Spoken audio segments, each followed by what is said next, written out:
बुलंदशहर में तमंचे पर डिस्को का वीडियो सोशल मीडिया पर वायरल है। डीजे की धुन पर हाथ में तमंचा है और लहराते हुए डांस करते हुए वीडियो युवक बनाते दिखाई दे रहा है और रामघाट इलाके का ये वायरल वीडियो बताया जा रहा है। मेरठ में आग बुझाने वाले सिलेंडर में ब्लास्ट हुआ। सुपरटेक पाम ग्रीन सोसाइटी में फटा सिलेंडर, फ्लैट की खिड़की और दरवाजे भी टूटे। थर्ड फ्लोर पर सिलेंडर फटने से अफरा तफरी का माहौल।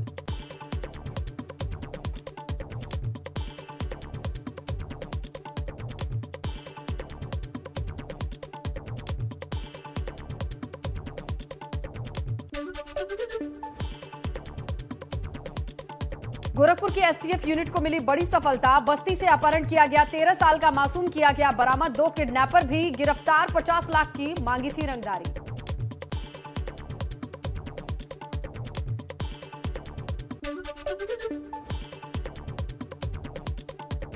मुजफ्फरनगर में पुलिस और बदमाशों के बीच मुठभेड़ हो गई। बाइक सवार एक बदमाश को पुलिस ने किया है गिरफ्तार। दूसरा बदमाश पुलिस को चकमा देकर फरार हुआ।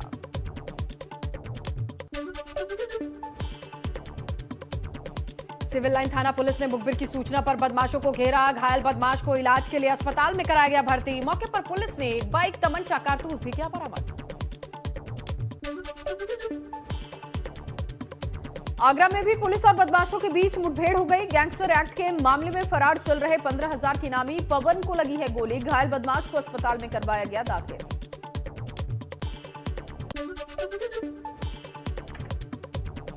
लंबे वक्त से रकाबगंज थाने में दर्ज मुकदमे में चल रहा था वांटेड। थाना रकाबगंज इलाके में लाल किले के पास से मुठभेड़ हुई। स्वाट टीम के साथ थाना रकाबगंज पुलिस को मिली बड़ी कामयाबी।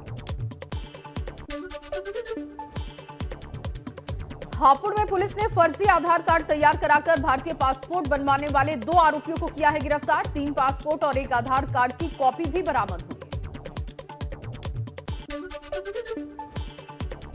झांसी में पंजाब नेशनल बैंक के नजदीक ट्रांसफार्मर में लगी भयंकर आग। कुछ ही देर में ट्रांसफार्मर पूरी तरह से जलकर खाक। लोगों ने वीडियो बनाया। सकरार इलाके की ये तस्वीरें। गोरखपुर में सामने आई है विचलित करने वाली तस्वीर। सड़क किनारे नवजात का शव मिलने से फैली सनसनी। धारदार हथियार से की गई है नवजात की हत्या। पुलिस ने अज्ञात के खिलाफ मुकदमा किया है दर्ज।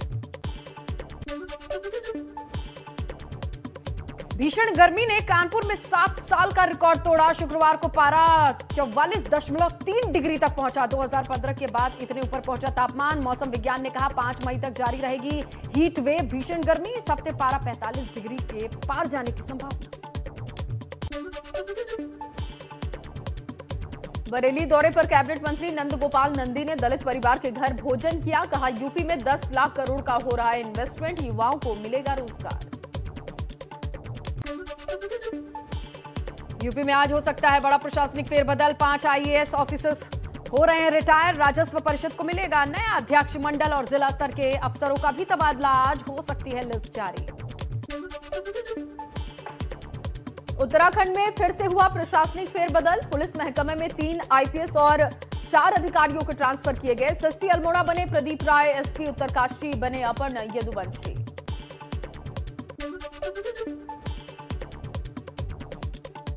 आज दिल्ली के विज्ञान भवन में मुख्यमंत्री और मुख्य न्यायाधीशों की joint conference. PM Narendra Modi की करेंगे उद्घाटन। सीएम योगी रहेंगे मौजूद। 6 साल बाद हो रही है ज्वाइंट कॉन्फ्रेंस।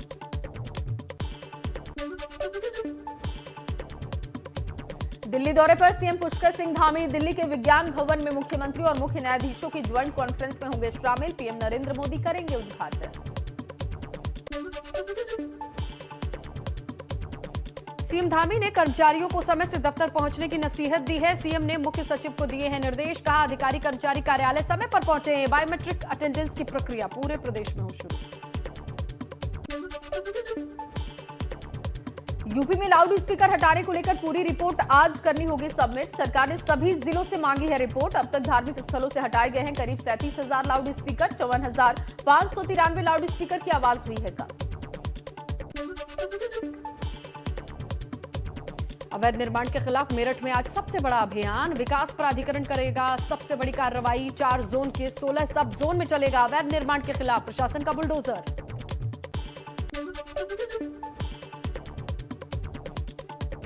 यूपी में फिर बढ़ा कोरोना का कहर। 24 घंटे में सामने आए हैं 295 नए मामले। एक्टिव केसेस की संख्या 1400 के पार है। 24 घंटे में सबसे ज्यादा केसेस गौतम बुद्ध नगर से।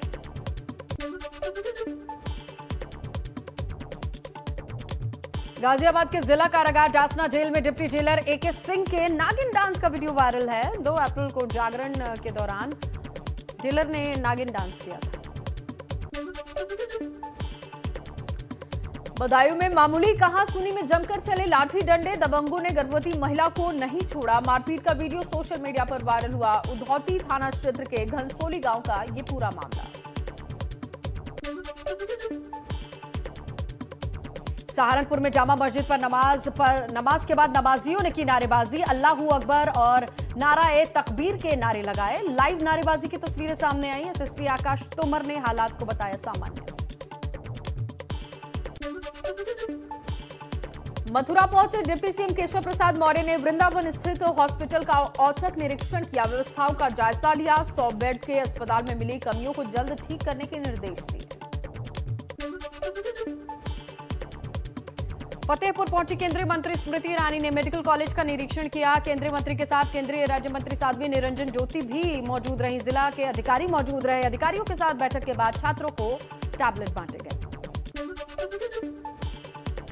झांसी की प्रभारी मंत्री बेबी रानी मौर्य और ग्राम विकास राज्य मंत्री विजय लक्ष्मी गौतम ने कान्हा उपवन गौशाला जाकर गौ माता की पूजा की। आरती उतारकर बछड़ों को पिलाया दूध। गायों को हरा चारा भी खिलाया।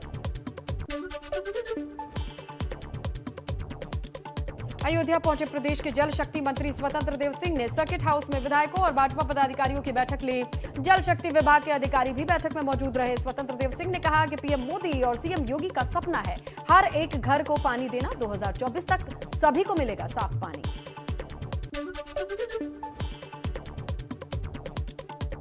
लखनऊ विकास प्राधिकरण की बड़ी कार्रवाई सामने आई है। चंपारण मीट हाउस को एलडीए ने किया है सील। आवासीय भूमि पर खुला था Champaran meat house. LDA zone 4 का ये पूरा मामला। मथुरा में डिप्टी सीएम केशव प्रसाद मौर्य की मीटिंग हॉल के बाहर युवती ने किया हंगामा। डिप्टी सीएम से मिलने की जिद पर अड़ी रही युवती। पुलिस कर्मियों के समझाने के बाद भी मानने को नहीं हुई तैयार। भाजपा सांसद साक्षी महाराज का आजम खान पर बड़ा बयान सामने आया है। कहा ज्यादती नहीं, उनके खिलाफ हुई है कानूनी कार्रवाई। कहा भाजपा ने बचाई थी बसपा प्रमुख मायावती की जान। लाउड स्पीकर हटाने के फैसले को सही बताया।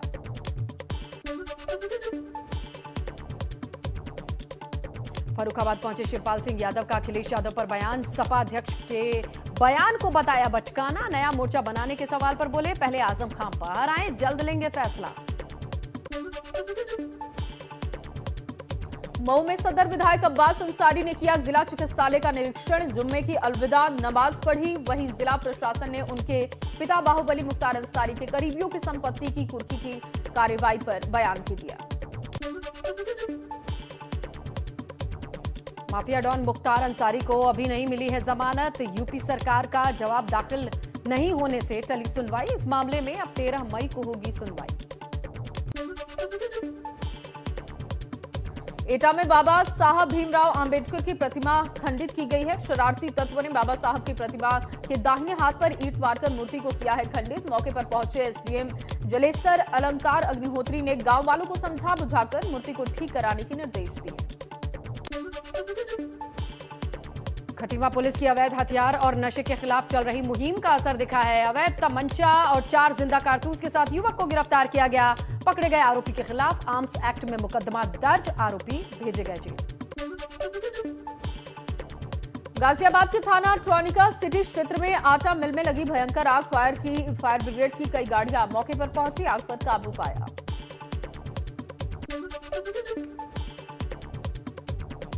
बहराइच में कोतवाली देहात इलाके में दिखा रफ्तार का कहर। लखनऊ से बहराइच जा रहे 2 युवकों की सड़क दुर्घटना में हुई मौत। जानवर के टकराने से पलटी अनियंत्रित बाइक। सोनभद्र के रॉबर्ट्सगंज ब्लॉक के परसोटी प्राथमिक विद्यालय में अधर में लटका छात्रों का भविष्य। लंबी छुट्टी पर चली गई हैं। हाल ही में नियुक्त हुई 2 शिक्षिकाएं। एक शिक्षा मित्र भी छुट्टी लेकर स्कूल से गायब हैं। सिर्फ एक शिक्षा मित्र के कंधों पर पूरी जिम्मेदारी। मेरठ के कंपोजिट विद्यालय फेज 2 लोनिया नगर में बिजली नहीं होने से छात्रों की बड़ी परेशानी। क्लास के दौरान गर्मी से बेहाल छात्र किताबों से हवा करके सरवाइव करते नजर आए। क्लास 1 से 8 तक कंपोजिट विद्यालय के शुरुआत की बात करें तो 2022 में 12 में हुई थी। मेरठ के मवाना में ट्रांसलेम स्कूल की बसों में बड़ा फर्जीवाड़ा दिखा। 5 स्कूल बसों को सीज किया गया है। 2 स्कूल बस एम्बुलेंस के नाम पर रजिस्टर्ड मिली।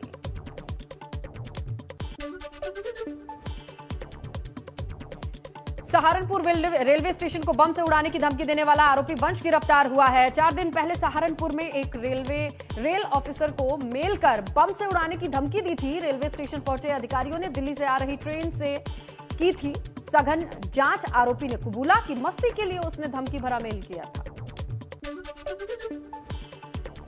अंबेडकर नगर में प्रशासन ने तमसा नदी के दोनों किनारों पर हुए अतिक्रमण को हटाने की कवायद शुरू कर दी है। नदी किनारे अतिक्रमण करके भू माफियाओं ने बड़े स्कूल, अस्पताल और होटल्स का किया था निर्माण।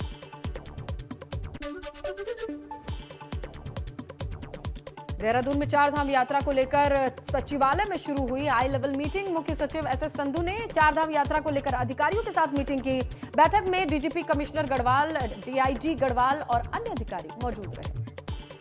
और चलिए सीधे बड़ी खबर का रुख करेंगे। बरेली से बड़ी खबर आपको दे दे। 3000 करोड़ का साइबर ठगी का मामला सामने आया है।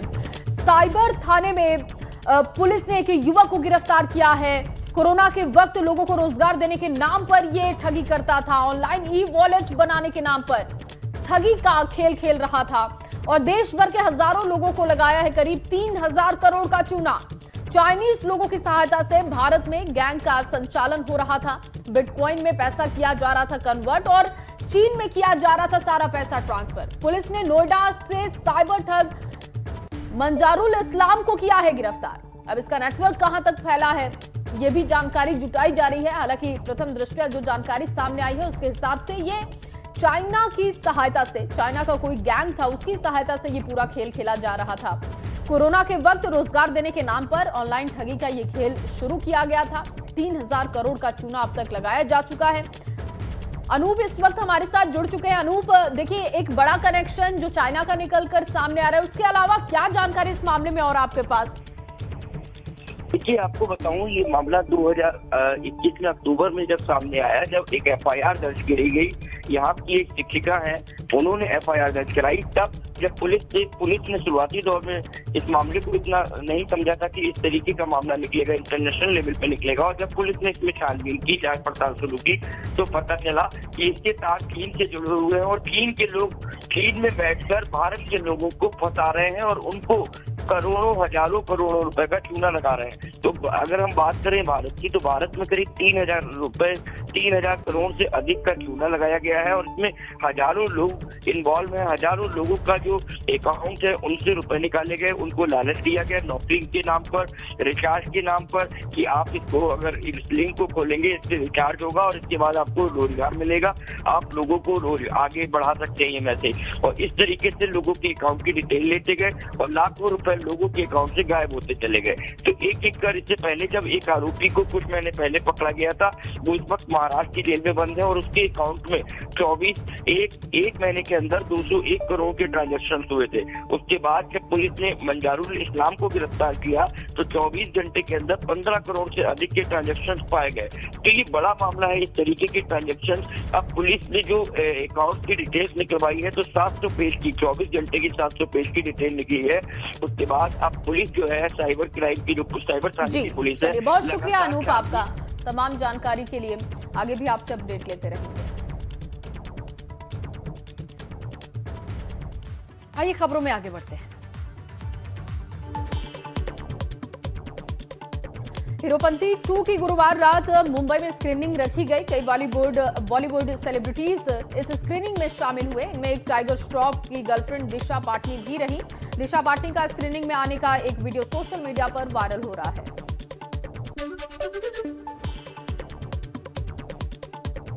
Tiger Shroff starrer film Heropanti 2 release हो गई है। फिल्म को जमकर तारीफें मिल रही हैं। फैंस और दर्शकों के बीच उनकी एलिजिड गर्लफ्रेंड दिशा पाटनी और इंस्टाग्राम पर टाइगर की हीरोपंती 2 का रिव्यू शेयर किया है। फिल्म को सुपर एंटरटेनिंग बताया गया है। उर्फी जावेद की नई तस्वीरों की तरह उनका नया लुक भी सामने आ चुका है। इस बार की तरह हर बार की तरह उर्फी जावेद ने फिर से फैशन के साथ एक्सपेरिमेंट किया है। उर्फी पिंक कलर के ट्यूब टॉप में दिखाई दे रही हैं।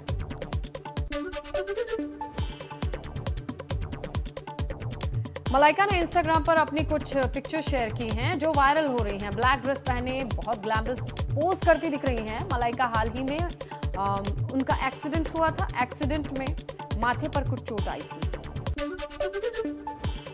कंगना रनौत की फिल्म धाकड़ का ट्रेलर रिलीज हो चुका है। बॉलीवुड में 16 साल पूरे करने वाली अभिनेत्री कंगना फिलहाल अपनी अपकमिंग फिल्म धाकड़ में अपने लुक को लेकर सुर्खियां बटोर रही हैं।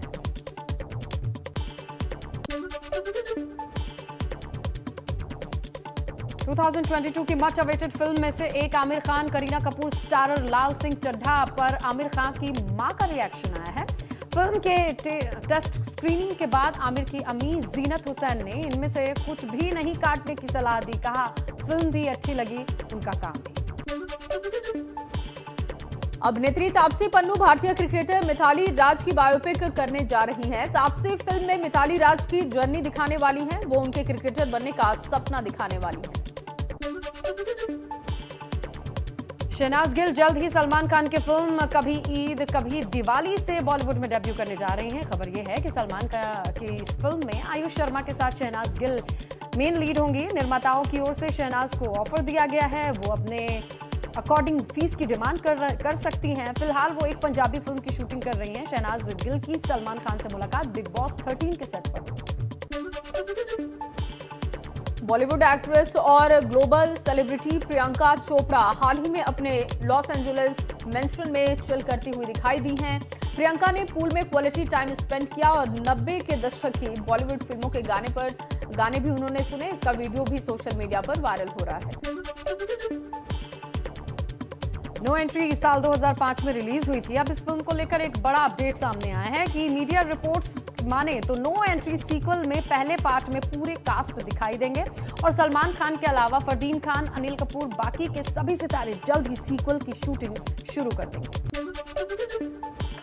कंगना रनौत के शो लॉकअप में हाल ही में पायल रोहतगी ने एक बहुत बड़ा खुलासा किया है। पायल ने बताया कि वो मां नहीं बन सकती हैं और यही वजह है जिसके चलते उन्होंने संग्राम सिंह से अभी तक शादी भी नहीं की है। अब इस पर संग्राम का कहना है कि पायल एक बहादुर लड़की है और वो इंटरव्यू के दौरान संग्राम सिंह ने कहा कि उन पर गर्व है उन्हें।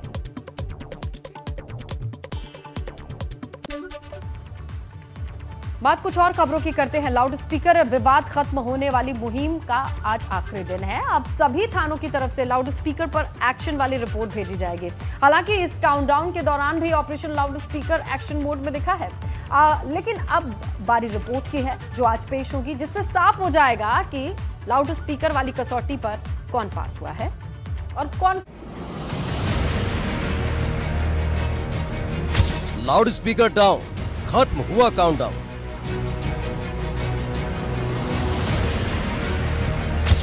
37,000 भोंपू बंद, खिलवाड़ करने वालों को मिलेगा दंड। लाउड स्पीकर की जो जंग महाराष्ट्र से शुरू हुई थी उसका चैप्टर यूपी में पूरी तरह से क्लोज हो चुका है, क्योंकि लाउड स्पीकर पर जहां पहले हनुमान चालीसा वर्सेस अजान को लेकर घमासान मचा हुआ था, कोई 21 लाउड स्पीकर तो कोई 121 लाउड स्पीकर की सलामी देने की बात कह रहा था, उन सब का किस्सा ही खत्म कर दिया। क्योंकि जिस तरह से योगी सरकार ने माफिया पर बुलडोजर चलाया, उससे ज्यादा तेजी से अवैध लाउड स्पीकर के खिलाफ ऑपरेशन चलाया। इसी का नतीजा है कि यूपी में 37,000 अवैध लाउड स्पीकर को हटाया गया, वहीं 54,593 लाउड स्पीकर की आवाज को कम कर दिया गया। मतलब यूपी में लाउड स्पीकर से हुड़दंग पर फुल स्टॉप लगा दिया गया। देखिए, लाउड स्पीकर को हटाने का निर्देश आज से नहीं, बहुत पहले से माननीय न्यायालयों का है, शासन के भी आदेश हुए हैं। मुख्यमंत्री जी ने पहले जो वीसी हुई थी उसमें सभी हमारे अधिकारियों को ये बताया, निर्देश दिया कि सभी धर्मगुरुओं से इस संदर्भ में वार्ता करें। जो ये एक पब्लिक इंटरेस्ट का काम है, इसमें सबका सहयोग लें। और मुझे बताने में खुशी है कि लगभग 50,000 से अधिक लाउड स्पीकर्स के वॉल्यूम कम हुए हैं। 20,000 से ज़्यादा लाउड स्पीकर जो है अब लगभग उतार लिए गए हैं। बड़ी बात यह है कि ज्यादातर लाउड स्पीकर बिना किसी जोर जबरदस्ती के हटाए गए उन्हें प्रशासन के हटाने से पहले ही धार्मिक संस्थानों ने खुद से ही हटा लिया और जिनकी आवाज तेज थी उनके रुख को उन्होंने मंदिर और मस्जिद की तरफ मोड़ दिया। इसके लिए प्रशासन ने करीब 30,000 धर्मगुरुओं से बात की। एक बहुत ही अच्छा अभियान जो शासन की तरफ से चलाया गया है, उसके तहत लगभग 37,000 लाउड स्पीकर उतारे जा चुके हैं तथा 55,000 लाउड स्पीकरों की ध्वनि को कम किया गया है। ये सभी धर्मगुरुओं के साथ वार्ता करके आपसी सहमति से चीज़ें की गई हैं। अब 30 अप्रैल को सभी जिले गृह विभाग को लाउड स्पीकर पर हुई कार्रवाई की अपनी रिपोर्ट सौंपेंगे, जिसमें लाउड स्पीकर को लेकर पूरा कच्चा चिट्ठा होगा। गौरतलब है, जहांगीरपुरी में हुई हिंसा के बाद से ही सूबे की योगी सरकार फुल ऑन एक्शन में आ गई थी और एक लाइन में तय कर दिया कि लाउड स्पीकर से माहौल खराब करने नहीं दिया जाएगा और न ही किसी को बिना परमिशन के शोभा यात्रा निकालने दी जाएगी। बड़ी बात यह है कि सरकार ने ये नियम किसी एक वर्ग या एक पक्ष के लिए नहीं बल्कि सबके लिए बनाए और जब लाउड स्पीकर पर कार्रवाई हुई तो किसी को शिकायत का मौका नहीं दिया। दरअसल हनुमान जयंती और रामनवमी पर अलग अलग राज्यों में हुई हिंसा और तनाव के बाद यूपी की बड़ी अग्नि परीक्षा थी, जिसे पार कर सूबे की योगी सरकार ने दूसरे राज्यों के सामने अब एक लकीर खींच दी है। आलम यह है कि जिस नेता के बयान से ये लड़ाई शुरू हुई वो भी सीएम योगी के एक्शन का मुरीद हो गया। Bureau report, ABP Ganga.